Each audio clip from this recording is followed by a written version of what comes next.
Welcome to my YouTube channel medical and nurses.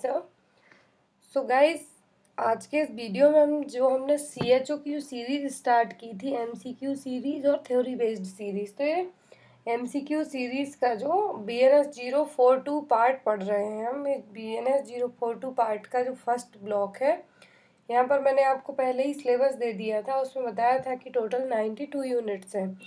तो यहाँ पर हम जो BNS 42 है उसका ब्लॉक फर्स्ट की जो यूनिट नंबर थर्ड है, जो कॉमन कंडीशंस पढ़ रहे थे। इसके पहले हम जीआई ट्रैक्ट की कॉमन कंडीशन और रेस्पिरेटरी ट्रैक्ट की कॉमन कंडीशन पढ़ चुके हैं। तो यहाँ पर जो यूनिट थर्ड है, इसमें कॉमन कंडीशन है हार्ट और यूरिनरी सिस्टम से रिलेटेड, और जो ब्लड डिसऑर्डर हैं, कितने टाइप के ब्लड डिसऑर्डर होते हैं हार्ट में, जैसे कि आर्थरोस्क्लेरोसिस, इस्चेमिक हार्ट डिसीज़ और कोरोनरी हार्ट डिसीज। सभी डिसीज़ हैं जो हार्ट जो नॉर्मल कॉमन कंडीशन है इसमें आएंगी, जो कम्युनिटी में होती हैं। और ब्लड डिसऑर्डर के टाइप्स आएंगे कि जेनेटिक है, और इनमें कौन कौन से फैक्टर्स रिस्पॉन्सिबल होते हैं, मॉडिफाइबल, नॉन मॉडिफाइबल। तो सभी चीज़ें जो common condition related with the heart होती हैं जो वो हैं। तो यहाँ पर एज एन MCQ हम पढ़ेंगे। यदि आप चाहते हैं कि मैं कंटिन्यूअस जो थ्योरी बेस्ड क्लास हूँ तो बोलूँगा, आप लोग प्लीज़ उसको कमेंट बॉक्स में बताइए। और साथ ही साथ जो यूनिट नंबर थर्ड है, इसी में UTI जो यूरिनरी सिस्टम की, यहाँ पर जो CHO के सिलेबस में 2 या 3 डिसीज बस बताई गई हैं। एक तो यूरिनरी ट्रैक्ट इन्फेक्शन, और जो कॉमन कंडीशन होती है कम्युनिटी में UTI सिस्टम को लेके, सॉरी यूरिनरी ट्रैक्ट सिस्टम को लेके, वो हैं। तो यहाँ पर हम इस वीडियो में जो क्वेश्चन है वो पढ़ेंगे, वो होंगे हार्ट और यूरिनरी सिस्टम और ब्लड डिसऑर्डर से लेते हुए। तो यहाँ पर जो भी क्वेश्चन है, आप लोग CHO के बाद जो ट्रेनिंग का पेपर देंगे, MCQ बेस्ड होता है, किसी स्टेट में किसी में थ्योरी बेस्ड होता है, तो उसके लिए इम्पोर्टेंट होगा। और साथ ही साथ ये जो क्वेश्चन है, जो लोग अदर स्टेट के लिए CHO का, स्टाफ नर्स का और अदर मेडिकल फील्ड से रिलेटेड एग्जाम देते हैं, उनमें हेल्पफुल होंगे ये क्वेश्चन। चलिए हम देखते हैं आज के इस वीडियो को। तो यहाँ पर जो क्वेश्चन नंबर फर्स्ट है वो है risk for heart disease included. तो हार्ट डिसीज के लिए क्या रिस्क फैक्टर हो सकते हैं? हाई ब्लड प्रेशर, स्मोकिंग और lack of exercise. Is the answer of D, all of the above, क्योंकि ये सभी फैक्टर हैं जो रिस्क फैक्टर्स हो सकते हैं किसी भी तरीके की हार्ट डिसीज को होने के लिए। ओवर स्मोकिंग, एक्सरसाइज की कमी, या फिर हाई ब्लड प्रेशर का होना। Next is rhythmic contraction of heart is. Rhythmic contraction of heart क्या है? ये है systole. Next is the opening of the right atrium into the right ventricle is guarded by।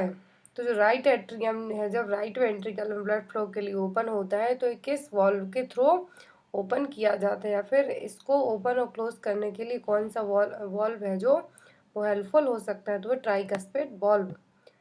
Next is approx weight of the heart is. तो human heart का जो approximate wait होता है वो होता है 300 ग्राम। बेसिक क्वेश्चन है, बहुत ही इजी क्वेश्चन है। Next is what is the resting adult heart beat. तो हार्ट बीट कितनी होती है रेस्टिंग टाइम पर एडल्ट की? तो होती है 75 बीट्स पर मिनट। तो यहाँ पर ऑप्शन के हिसाब से बात की जाए तो वो होगी 60 to 80 beats per minute. Next is which is symptoms of coronary artery disease. तो coronary artery disease CHD disease है, तो सॉरी CHD डिसीज है, उनका मेन सिम्टम क्या हो सकता है? तो वो है discomfort in the chest, pen in the chest है। बाकी ये सभी नहीं है, तो यहाँ पर आंसर क्या होगा? ए, पेन और discomfort in the chest. Next is which test is used to diagnose the CAD। Coronary artery disease को टेस्ट करने के लिए कौन सा जो टेस्ट, डायग्नोस्टिक टेस्ट है, वो यूज़ किया जा सकता है? ECG, history of the patient, patient की हिस्ट्री कलेक्ट करके कि उसकी किसी फैमिली को तो प्रॉब्लम नहीं है, या फिर क्या फैक्टर्स हो सकते हैं, और ट्रेडमिल स्ट्रेस टेस्ट। यहाँ पर आंसर क्या होगा? D, all of the above. Next is in the heart a clogged artery cause a heart attack, in the brain it causes. Means जो आर्टरी में यदि किसी भी तरीके का क्लॉग हो तो वो हार्ट डिसीज और हार्ट अटैक के लिए रिस्पॉन्सिबल हो सकती है। यदि यही कंडीशन किसी भी आर्टरी में जो ब्रेन के लिए सप्लाई कर रही है ब्लड, तो उस आर्टरी में किसी भी तरीके का क्लॉग हो तो ये क्या कंडीशन क्रिएट करेगी ब्रेन में? तो ये स्ट्रोक का कारण बनेगी। जैसे कि कोई आर्टरी जो हार्ट के लिए जो आर्टरी ब्लड सप्लाई कर रही है वहाँ पर क्लॉड है, या फिर कुछ भी ऐसी कंडीशन है, तो क्या कर सकती है? हार्ट अटैक का कारण बन सकती है। यदि वही आर्टरी किसी भी तरीके की आर्टरी है जो ब्रेन के लिए ब्लड की सप्लाई करती है, वहाँ पर क्लॉट होता है या फिर ब्लॉकेज होता है, तो ये क्या कंडीशन करेगी? Stroke. Next is sudden cardiac arrest means that the heart sudden cardiac arrest मतलब होता है कि हार्ट ने अपना काम करना बंद कर दिया, stop beating. Next is immediate management of heart failure is, तो हार्ट फेलियर का इमीडिएट मैनेजमेंट क्या हो सकता है, तो वो है CPR in case of sudden cardiac arrest, put oxygen mark and start oxygen, administer 300 mg of aspirin by orally. तो ये सभी एज अ मैनेजमेंट यूज किए जा सकते हैं हार्ट फेलियर की कंडीशन में। Next is what are the common sign and symptom of heart failure, तो हार्ट फेलियर का कॉमन साइन सिम्टम क्या हो सकता है, सभी shortness of breath, trouble in breathing, fatigue, swelling, ये सभी क्या है सिम्टम्स हैं हार्ट फेलियर के। Next is what are risk factor for heart failure, heart failure के लिए क्या क्या रिस्क फैक्टर हो सकते हैं। एक तो हम दो तरीके के फैक्टर्स पढ़ते आ रहे हैं, तो वो मॉडिफाइबल, नॉन मॉडिफाइबल। तो यहाँ पर मॉडिफाइबल क्या है, जिनको हम चेंज कर सकते हैं, जैसे कि ओवर वेट है या फिर स्मोकिंग, इनको हम चेंज कर सकते हैं। बट जो अदर होते हैं नॉन मॉडिफाइबल, जो चेंज करने लायक नहीं होते, जैसे कि एज, जेनेटिक्स। तो यहाँ पर क्वेश्चन है कि रिस्क फैक्टर क्या हो सकते हैं हार्ट फेलियर के लिए, तो ये सभी हैं जो रिस्क फैक्टर हो सकते हैं। मेडिकल हिस्ट्री हो यदि हार्ट रिलेटेड डिसीज से कोई, वेट, ओवर वेट हो आप, एज हो, या फिर, तो यहाँ पर आंसर क्या होगा, D, all of the above. Next is drug used in treating the heart attack, तो हार्ट अटैक के लिए कौन सी मेडिसिन जनरली यूज की जाती है, तो वो है aspirin. Next is warning sign of heart disease is include, तो क्या वार्निंग साइंस हो सकते हैं, क्या ऐसे साइन सिम्टम हो सकते हैं जिनसे हमें अलर्ट रहना चाहिए, स्पेशली जब आपको कोई हार्ट डिसीज हो, तो वो ब्रीथलेसनेस, सांस लेने में प्रॉब्लम होने लगना। Next is which is the most desirable blood pressure, तो नॉर्मल ब्लड प्रेशर कितना होता है, डिजायरेबल BP तो होता है 120/80 mm of Hg। Next is select the true statement from the following, यहाँ पर 4 स्टेटमेंट दिए हुए हैं, तो उनमें से आपको बताना है कि कौन सा सही है। तो ऑप्शन नंबर फर्स्ट है the elder we get the greater is our risk to develop high blood pressure, means elder people में ज़्यादा चांसेस हैं ब्लड प्रेशर होने के। दूसरा hypertension show symptom in most people, ये गलत है क्योंकि हाइपरटेंशन कभी कभी कुछ लोगों में किसी भी तरीके के सिम्टम शो नहीं करता। नेक्स्ट है hypertension is inherited, so the best way is to take medicine, hypertension inherited भी हो सकता है और किसी और कंडीशन के कारण भी हो सकता है। सी salt contains lot of minerals, so it is good for health, ये भी गलत है। तो यहाँ पर आंसर क्या होगा, A, the elder we get the greater is our risk to develop the high blood pressure. Next is the risk of developing high BP can be reduced by, तो ब्लड प्रेशर बढ़ने के लिए है कौन कौन से फैक्टर्स हैं जिनको हम ठीक यूज़ करके या फिर ट्रीट करके उसको ब्लड प्रेशर को कम कर सकते हैं, हाई BP को। तो यहाँ पर ऑप्शन है reduced salt intake, eating a balance diet, taking regular exercise. तो यहाँ पर आंसर क्या होना चाहिए, all of the above. High blood pressure को मेंटेन करने के लिए यदि हम सभी काम करते हैं कंटिन्यूसली, डेली अपने रूटीन में एक्सरसाइज करते हैं, कम नमक वाली डाइट लेते हैं और बैलेंस डाइट लेते हैं, तो ब्लड प्रेशर कम होने के चांसेस हो सकते हैं। Next is what can be the sign and symptom of high blood pressure, तो यदि आपका ब्लड प्रेशर बढ़ता है तो एक मोस्ट कॉमन साइन क्या है, एक तो है हैवीनेस इन द हेड और headache. Next is graveyard of RBC is means RBC का कब्रिस्तान किसको कहा गया है, तो है spleen. Next is which leucocyte release heparin and histamine in the blood, तो हेपेरिन और हिस्टामिन कौन रिलीज करता है ब्लड में, कौन सी ल्यूकोसाइट रिलीज करती हैं, तो है basophils.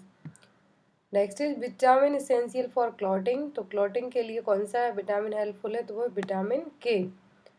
Next is anaemia is common condition, what happens when a person has anaemia, तो एनीमिया एक कॉमन कंडीशन है, तो किसी पर्सन को एनीमिया की कंडीशन हुई है तो उसमें क्या नॉर्मल रहेगा, तो होगा the blood does not have enough the RBC। Generally जो एनीमिया होता है RBC की कमी होती है ब्लड में, इसके कारण एनीमिया की कंडीशन होगी। तो यहाँ पर राइट आंसर क्या होगा, B, the blood does not have enough the RBC। So guys जो भी क्वेश्चन है यहाँ पर 20, 30 और 50 जितने भी क्वेश्चन मैं आपको बता रही हूँ वो सभी बहुत ही इंपॉर्टेंट रहने वाले हैं आपके एग्जाम्स पर्पज़ के लिए और एज अ नॉलेज पर्पज़ से। तो आप लोग प्लीज़ कोई भी मैं वीडियो पब्लिश करती हूँ उसमें सभी क्वेश्चन ऐसे रहते हैं कि आपको बहुत लॉन्ग टाइम तक आपके लिए हेल्पफुल रहेंगे, चाहे आप CHO के लिए तैयारी कर रहे हो या फिर किसी अदर सेंट्रल लेवल के एग्ज़ाम के लिए। तो यहाँ पर question number 23, what is the aplastic anaemia, aplastic anaemia में क्या होता है, कि जो सेल्स है ब्लड सेल्स हैं बोन मैरो में कम बनने लगती हैं, उनका प्रोडक्शन क्या हो जाता है, कम हो जाता है। तो यहाँ पर आंसर क्या होगा, C, insufficient production of blood cell in the bone marrow. Next is common symptom of megaloblastic anaemia. तो मेगालोब्लास्टिक एनीमिया का एक जो कॉमन सिम्टम है वो है ग्लोसाइटिस। जो लिप्स हैं हमारे वहाँ पर किसी भी तरीके का इन्फेक्शन, स्वेलिंग, ये सब देखना। Next is full form of CBC. तो सीबीसी का फुल फॉर्म होता है complete blood count. Next is sine and symptom of blood disorder. तो ब्लड डिसऑर्डर का मोस्ट कॉमन सिम्टम है वो पैलर स्किन दिखना, येलो कलर की स्किन दिखने लगना। Next is sine and symptom of blood disorder is not included. Blood disorder के symptom इनमें से कौन से नहीं है, तो वो hyper ventilation. Generally hyper ventilation की कंडीशन देखने को मिलती है। बाकी ब्लड इन वॉमिटिंग, मलाइज और जॉइंडिस ये सभी हो सकते हैं। नेक्स्ट है diagnostic assessment of blood disorder is not included. तो जब किसी भी तरीके की ब्लड डिसऑर्डर से रिलेटेड प्रॉब्लम हो, डिसीज हो, तो सभी पॉइंट यूज़ किए जाएंगे बट किसी एक को छोड़कर। तो होगा sputum examination. Generally respiratory system में कोई प्रॉब्लम हो तो उसके लिए यूज़ किया जाता है स्पुटम एग्जामिनेशन। तो यहाँ पर आंसर क्या होगा, D, sputum examination. Next is management of megaloblastic anaemia is. यदि मेगालोब्लास्टिक एनीमिया की कंडीशन है तो इसको कैसे मैनेज करेंगे। तो मेगालोब्लास्टिक एनीमिया की कंडीशन क्या होती है, साइनोकोबालमिन की कमी के कारण। तो यहाँ पर वही इंजेक्शन के थ्रू एज अ और टैबलेट के रूप में दी जाएगी। तो यहाँ पर आंसर क्या होगा, सी, इंजेक्शन, हाइड्रोक्सीकोबालमिन और साइनोकोबालमिन और folic acid tablet. Next is group in the most likely to have anaemia. तो जनरली वुमेन में कॉमन है एनीमिया की कंडीशन होना। Next is lack of which of these will result in abnormally large RBC and a condition cause megaloblastic anaemia. तो क्या है जो large RBC का कारण बन सकता है और मेगालोब्लास्टिक एनीमिया के लिए रिस्पॉन्सिबल हो सकता है, तो vitamin B12 and folic acid की कमी।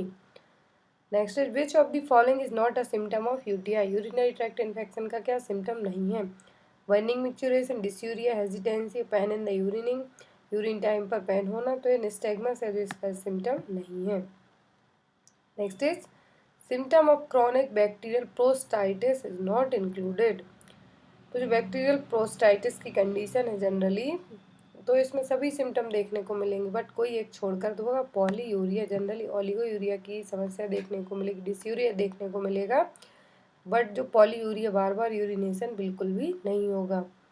Next is which of the following is not a characteristics of UTI. UTI का कैरेक्टरिस्टिक्स इनमें से कौन सा नहीं है। तो सबसे पहले हम ऑप्शन देखते हैं। Option A male with perineal pelvic और प्रोस्टेटिक पेन, ये भी नहीं है। दूसरा women with unclear history of risk factor of STD, non pregnant healthy women with clear history suggestive of UTI. तो यहाँ patient suffering from severe headache. तो generally UTI के पेशेंट में सिम्टम देखने को नहीं मिलेगा, बाकी सभी देखने को मिल सकते हैं। Next is complication of UTI. तो यूटीआई का मोस्ट कॉमन कॉम्प्लिकेशन क्या है, वो pyelonephritis. Next is which of the following is not a treatment of UTI. UTI के लिए क्या है जो यूज़ नहीं किया जाएगा, वो होगा SSRI, selective serotonin reuptake inhibitor. Generally anti depressant medicine है जो यूटीआई के यूज़ नहीं की जाएगी। बाकी कॉर्टिमेक्सोल, फ्लोरोक्विनोल और सेफेक्सी में सभी यूज़ की जाने वाली मेडिसिन। बट SSRI जो मेडिसिन है किसके लिए है, ये एंटी डिप्रेसिव मेडिसिन है। नेक्स्ट है यूटीआई अफेक्ट्स इन गर्ल्स। तो जनरली 6 से 8% गर्ल्स अफेक्टेड होती हैं यूटीआई की कंडीशन से। सो गाइस ये थे यूनिट 3 जिसमें हमने जो हार्ट, जो कॉमन कंडीशन होती है हार्ट को लेके, ब्लड डिसऑर्डर को लेके और यूटीआई की समस्या होती है जनरली यूरिनरी ट्रैक्ट इन्फेक्शन, तो वो पढ़ ली। इसके बाद जो नेक्स्ट पार्ट देखेंगे वो भी बहुत ही इंटरेस्टिंग होगा, वो होगा ENT से रिलेटेड जो भी प्रॉब्लम्स होती हैं। आई होप आपको वीडियो अच्छा लगा हो तो प्लीज़ चैनल को सब्सक्राइब करना ना भूलना। Thank you, bye bye.